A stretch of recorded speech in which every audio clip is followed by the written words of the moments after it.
有华人的民众向立委定情，因不满讲华人客运的服务品质上歹咯，遮尼侪档拢无改善。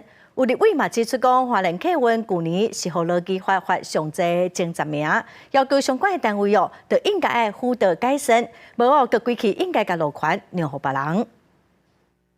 今年4月份，华人客运驶伫台11线，因为超速抢紧，发生并车的事故，致使1个人死亡，4个人受伤。代志发生了后，交通部等等的单位加强对华人客运的查核甲辅导。不过有华人的民众甲立委定情，批评华人客运服务的品质真歹，这年来拢无改善。也不是说要求要有多高的服务品质，但是就是我遇到的司机就是会很凶，然后会骂人的那种。然后不论是我，就是我算是比较年轻的人，还是长辈，那他就是一上车。 然后就会马上踩油门发动。立委指出，华人客运是去年劳基法采罚金额上悬前10大违法的雇主名单之一，先发都罚唔惊。109年到单，已经罚34案，518万。到今年9月为止，采罚的金额已经有到190万。那华人客运的状况，我们未来就是当然是会持续的排查、专案检查。那我们也会请就是华人线那边就是持续就是维持就是现有的检查的一个密度。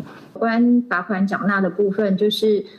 一开始花客都不会如期缴纳，那就是后续我们走行政强制执行的之后呢，花客就会一次把那个金额缴清。立委要求讲，劳动部爱辅导改善华人客运劳动的情形，要个批评业者是甲交通部的补助提起来罚款。花客大概只剩下3条的一个营运路线，还在效期之内的一个营运许可证哈。